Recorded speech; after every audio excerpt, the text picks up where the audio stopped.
Welcome to my channel UGC NET home science. And आज हम अपना लेक्चर 3 कंप्लीट करने वाले हैं, जो कि है effects of cooking and processing techniques के बारे में। तो लेट्स स्टार्ट।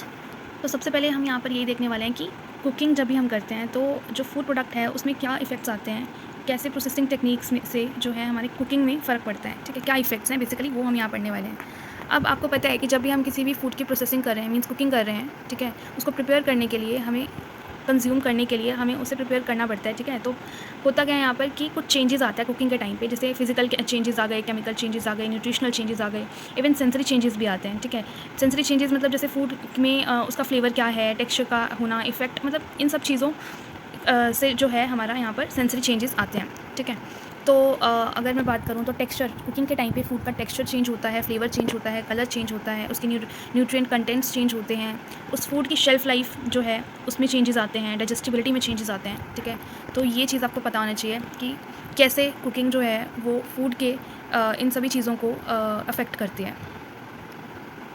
ठीक है, तो सबसे पहले आते हैं अब हम कार्बोहाइड्रेट्स। लाइक जब भी हम फूड की प्रोसेसिंग कर रहे हैं तो कार्बोहाइड्रेट्स के थ्रू क्या चेंजेस पड़ेंगे, जिस फूड में कार्बोहाइड्रेट है क्या चेंजेस आने वाले हैं उस फूड में कुकिंग के टाइम पे, प्रोसेसिंग के टाइम पे, अब हम वो देखेंगे। ठीक है, तो सबसे पहले आता है जैसे जिलेटिनाइजेशन एंड डेक्स्ट्रोनाइजेशन। ये दोनों चीज़ें जो हैं अलग अलग हैं, और लेकिन ये दोनों कार्बोहाइड्रेट्स के प्रेजेंस में होती हैं। ठीक है, इसकी वजह से होती हैं। तो जिलेटिनाइजेशन जैसे मैं आपको बता रही हूँ, तो जिलेटिनाइजेशन क्या होता है, जैसे जब भी आपके किसी भी फूड में स्टार्च यहाँ पर प्रेजेंट है वहाँ पर ये होगा। ठीक है, जब भी आप उस फूड को, किसी भी फूड को जो कि जिसमें स्टार्च है, आप उसको हीट करोगे, ठीक है, in the presence of water, water की प्रेजेंस में, ठीक है, तो होता क्या है, वो जो स्टार्च होता है उसके जो वो ग्रेन्यूल्स होते हैं ना, वो स्वेल अप कर जाते हैं। ठीक है, मतलब वो वाटर, क्योंकि उसमें वाटर है इसलिए उस वाटर को एब्जॉर्व कर रहे हैं। ठीक है, और थिक और एक कोहेसिव जेल फॉर्म कर रहे हैं। ठीक है, तो जिलेटिनाइजेशन के सबसे अच्छे एग्जाम्पल्स कौन से होते हैं, जैसे पुडिंग्स हो गया, सॉसेजेस हो गई, है ना। यहाँ पे हम सॉसेज में भी देखते हैं कि थिकनेस है, जिस भी चीज़ में वो थिकनेस आती है ना, वो किस वजह से होती है, जिलेटिनाइजेशन की वजह से होती है। ठीक है, पुडिंग्स में भी आपने देखा होगा वो थिक होती हैं, क्यों? क्योंकि वो स्टार्च ग्रेन्यूल्स जो होते हैं वो उन्होंने वाटर को एब्जॉर्ब कर लिया होता है, वो स्वेल अप हो गए होते हैं, तो जिस वजह से यहाँ पे जिलेटिनाइजेशन होती है। ठीक है, अभी इसके एग्जांपल जैसे मैंने आपको बताया कि कस्टर्ड एक एग्जांपल बहुत अच्छा है, इसका पॉरेज हो गया, राइस हो गया, आपने देखा होगा कभी भी, जिससे हम वाटर को यहाँ पे कुक करते हैं, तो वाटर पहले उसमें क्या है, वाटर में स्टार्च है सारा। ठीक है, तो वो स्वेल अप हो जाता है जिस वजह से वो पक जाते हैं। ठीक है, तो देन इज़ हमारा डेक्स्ट्रोनाइजेशन। ठीक है, डेक्स्ट्रोनाइजेशन भी सेम ही है, इसमें भी स्टार्च की इन्वॉल्वमेंट होना ज़रूरी है, स्टार्च होना ज़रूरी है, तभी डेक्स्ट्रोनाइजेशन होएगी। लेकिन स्टार्च का केस थोड़ा इसमें डेक्स्ट्रोनाइजेशन के केस में क्या होता है कि स्टार्च जो है वो यहाँ पे ब्रेक डाउन करता है स्मॉल चेन्स में। ठीक है, एक चेन बनाता है जिसको हम डेक्स्ट्रिन कहते हैं, जब वो ब्रेक होता है तब। ठीक है, मतलब जब स्टार्च ब्रेक डाउन कर रहा है, ठीक है, तो वो ब्रेक हो रहा है तो स्मॉल चेन्स ऑफ डेक्स्ट्रिन्स फॉर्म हो रही हैं। ठीक है, लेकिन ये तब होता है ड्राई हीट के केस में, यहाँ पे वाटर की इन्वॉल्वमेंट नहीं है। ठीक है, जिलेटिनाइजेशन में वाटर इन्वॉल्वमेंट थी। ठीक है, तो यहाँ पे क्या होता है, इसका सबसे अच्छा एग्जांपल अगर मैं बताऊँ आपको डेक्स्ट्रिन का, तो जब आप ब्रेड को टोस्ट करते हो, आपने देखा होगा, नोट करा होगा, लाइक क्योंकि वहाँ पे तो ड्राई हीट है, ड्राई हीट में जब आप उसको हीट करोगे ब्रेड को, तो आपने देखा होगा एक गोल्डन ब्राउन कलर उसका फॉर्म होता है। पहले वो वाइट कलर का होता है, फिर उसके बाद आप जब उसको कुक करते हो तो वो गोल्डन ब्राउन कलर में चेंज हो जाता है। और वो चेंज क्यों है, वो ब्राउनिंग इफेक्ट क्यों आ रहा है, ठीक है, वो एक टोस्टेड फ्लेवर जो आता है वो क्यों आ रहा है, वो डेक्स्ट्रोनाइजेशन की वजह आ रहा है, क्योंकि जो यहाँ पर हमारी स्टार्च है उसकी ब्रेक डाउन हो रही है। ठीक है, कोई भी आप यहाँ पे किसी भी कोई चीज़ की बात करो, जैसे अगर मैं आपको बिस्किट बता रही हूँ, ठीक है, यहाँ पे कोई रोस्टेड फ्लोर है, तो ये सब चीज़ें जो हैं ये डेक्स्ट्रोनाइजेशन का एग्जांपल हैं। ठीक है, बेसिकली ड्राई हीट में ये हो रहा है, और हीटिंग इफेक्ट की वजह से इसका जो कलर चेंज हो रहा है, ब्राउन इफेक्ट आ रहा है, और जो एक टोस्टेड फ्लेवर आ रहा है वो डेक्स्ट्रोनाइजेशन में होता है। ठीक है, ये याद रखना। देन इज़ हमारा कैरामलाइजेशन एंड हाइड्रोलिसिस। अब कैरामलाइजेशन और हाइड्रोलिसिस जो है ये कार्बोहाइड्रेट्स के प्रेजेंस में ही हो रहा है। ठीक है, जैसे हमने पहले पढ़ा, वो भी कार्बोहाइड्रेट्स के प्रेजेंस में हो रहा है। ठीक है, मतलब कार्बोहाइड्रेट्स होना ज़रूरी है, तो वैसे ही कैरामलाइजेशन और हाइड्रोलिसिस हैं। अभी इसमें क्या होता है कि अगर मैं कैरामलाइजेशन की बात करूँ तो ये एक ऐसा केमिकल प्रोसेस होता है जहाँ पे जो शुगर को जब आप हीट करते हो वो ब्रेक डाउन करती है और एक रिच गोल्डन ब्राउन कलर का सब्सटेंस फॉर्म करती है। ठीक है, जिसे हम यहाँ पे कहते हैं कि कैरामलाइजेशन प्रोसेस हो रहा है। ठीक है, और जैसे ये कब कब होता है, लाइक आप कैरामल सिरप बनाते हो, है ना, काफ़ी आप डिज़र्ट्स में यूज़ करते हो, टॉफ़ी बन रही है, ये भी कैरामलाइजेशन प्रोसेस से हो रहा है। आप ब्राउन शुगर टॉपिंग्स जो डालते हो, ठीक है, जैसे केक्स में डाल दिया या और काफ़ी चीज़ों में डलती हैं ये। ठीक है, तो उसे हम यहाँ पे कैरामलाइजेशन कहते हैं, जहाँ पर हाई हीट के प्रेजेंस, शुगर जो है हाई हीट के प्रेजेंस में जो है ब्राउन कलर सब्सटेंस एक कंपाउंड कॉज करती है, फॉर्म करती है।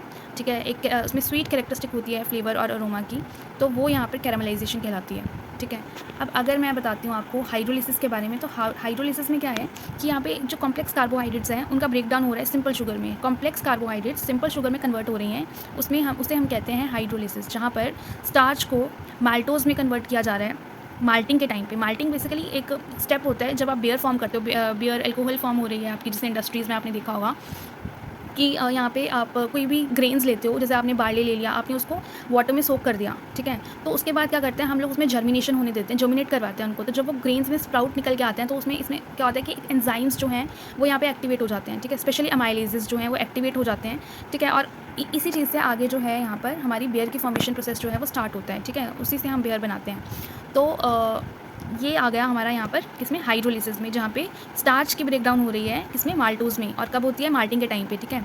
और जैसे ब्रेकडाउन हो रही है यहाँ पे सुक्रोज़ की ग्लूकोज या फ्रक्टोज़ में, ठीक है, तब, ठीक है। तो अब आते हैं हम प्रोटीन पे। तो प्रोटीन के केस में क्या होता है, यहाँ पे डीनेचुरेशन होती है, कोएगुलेशन होती है, ठीक है। लेकिन याद रखना कि जो प्रोटीन के केस में यहाँ पे डीनेचुरेशन हो रही है वो यहाँ पे हमारा फर्स्ट स्टेप होता है। इसके बाद ही जब डीनेचुरेशन हो जाती है उसके बाद ही हमारा यहाँ पे कोएगुलेशन होती है, ठीक है। तो इसमें क्या होता है, डीनेचुरेशन में ये एक अनफोल्डिंग स्टेप होता है जहाँ पे प्रोटीन मॉलिक्यूल्स जो हो रहे हैं हीट की प्रेजेंस में, एसिड की, अल्कलीज की प्रेजेंस में, या किसी मैकेनिकल एक्शन की वजह से अनफोल्ड जब होते हैं तो उसे ही हम यहाँ पर कहते हैं कि डीनेचुरेशन हो रही है। पर इससे क्या होता है कि ये स्ट्रक्चर की जो है ससेप्टेबिलिटी है एंजाइम डाइजेशन की वो बढ़ा देता है। अभी इसका एग्जांपल है यहाँ पे जैसे एग्स आपने देखा होगा, एग वाइट स्पेशली वो यहाँ पे ओपेक हो जाता है कुकिंग के टाइम पे, आपने नोट करा होगा, वो कुकिंग के टाइम पे ओपेक हो जाता है, ठीक है। तो वैसे ही यहाँ पे अगर मैं बताऊँ आपको तो मिल्क प्रोटीन में भी चेंजेस आते हैं हीटिंग के टाइम पे, ठीक है। तो नेक्स्ट स्टेप हमारा कोएगुलेशन है।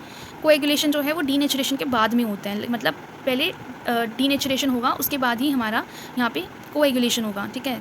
तो यहाँ पर क्या होता है कि जब वो इकट्ठे कंबाइन कर जाता है, मतलब जो यहाँ पे कोएगुलेटेड प्रोटीन जो डीनेचर प्रोटीन है, जब वो इकट्ठे कंबाइन कर जाएगा तो ही कोएगुलेशन होगी, ठीक है। और इसका बहुत अच्छा एग्जांपल है बॉइल्ड एग्स हो गया, पनीर हो गया, कस्टर्ड हो गया, ये इसका एग्जांपल है। फिर आता है हमारा प्रोटीन के केस में मिलार्ड रिएक्शन, ठीक है। अब यहाँ पर होता क्या है, मिलार्ड रिएक्शन में क्या होता है कि एक जैसे जब आपका फूड प्रोडक्ट में अमाइनो एसिड्स हैं, मतलब जब प्रोटीन्स हैं फूड में और शुगर है, तो जब ये दोनों चीज़ें रिएक्ट करेंगे आपस में हीट की प्रेजेंस में, तो क्या होता है यहाँ पर मिलार्ड रिएक्शन अंडरगो करता है, ठीक है। मिलार्ड रिएक्शन में भी क्या होता है कि ब्राउनिंग होती है, कलर ब्राउन कलर फॉर्म होता है, और इसमें भी यहाँ पे फ्लेवर अरोमा कैरेक्टरिस्टिक यहाँ प्रोड्यूस होते हैं, ठीक है। अब इसका एग्जांपल क्या है, ब्रेड क्रस्ट हो गया, रोस्टेड कॉफ़ी हो गया, ग्रिल्ड मीट हो गया, ये मिलार्ड रिएक्शन में आता है। नाउ कम्स फैट, ठीक है।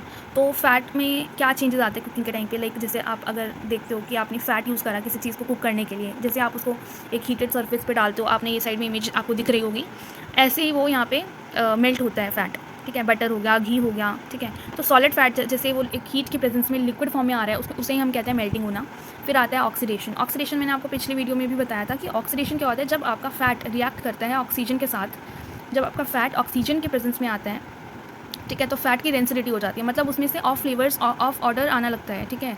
तो वो आता है हमारा ऑक्सीडेशन में। Then is polymerisation. पॉलीमराइजेशन कब होती है, जब आप रिपीटेडली ऑयल्स को हीट करते हो, ठीक है। उससे क्या होता है, उसकी जो विस्कोसिटी होती है वो बढ़ जाती है और जो अनडिज़ायरेबल कंपाउंड्स होते हैं वो फॉर्म हो जाते हैं, ठीक है। तो उसे हम पॉलीमराइजेशन कहते हैं। Then is smoking point. तो स्मोकिंग पॉइंट में क्या है कि स्मोक पॉइंट कौन सा क्या होता है, मतलब वो टेम्परेचर जब आपका जो ऑयल है उससे एकदम विजिबल स्मोक, आप वाइट कलर की विजिबल स्मोक देख पा रहे हैं कि वो स्मोक फॉर्म हो रही है, वो जो पॉइंट होता है ना, उसी पॉइंट को हम यहाँ पे स्मोक पॉइंट बोलते हैं। अब आते हैं फूड कलर्स में कि फूड कलर या फूड पिगमेंट्स जो हैं उनका फूड प्रोसेसिंग से क्या इफेक्ट, क्या चेंजेस आते हैं वो। तो क्लोरोफिल की अगर मैं बात करूँ, क्लोरोफिल आप सबको पता है कि ग्रीन वेजिटेबल्स, ग्रीन फ्रूट्स में होता है, ठीक है। और ये कुकिंग के टाइम पे होता क्या है, जब इसे हीट मिलती है तो क्लोरोफिल जो है ये फियोफाइटिन में कन्वर्ट होता है, ठीक है, जो कि एक bright green colour olive green को प्रोड्यूस करता है, ठीक है। तो ये होता है क्लोरोफिल में। देन इज हमारा एंथोसाइनिन्स। एंथोसाइनिन्स हमारा मोस्टली रेड कलर के जो फ्रूट्स वेजिटेबल्स होते हैं, ठीक है, उसमें मिलता है। और जैसे कि हमारा रेड कैबेज हो गया, बीट फ्रूट हो गया, बेरीज हो गया, वहाँ पे हमें मिलता है, ठीक है। अब लेकिन इसका जो कलर है ना वो पीएच डिपेंडेंट होता है, मतलब पीएच के बेसिस पे इसका कलर चेंज होगा। अगर एसिडिक मीडियम है हमारा तो रेड कलर होगा, अगर न्यूट्रल मीडियम है, अगर मतलब 7 तक हमारा यहाँ पे नंबर है पीएच का, तो वो हमारा क्या रहेगा, पर्पल रहेगा,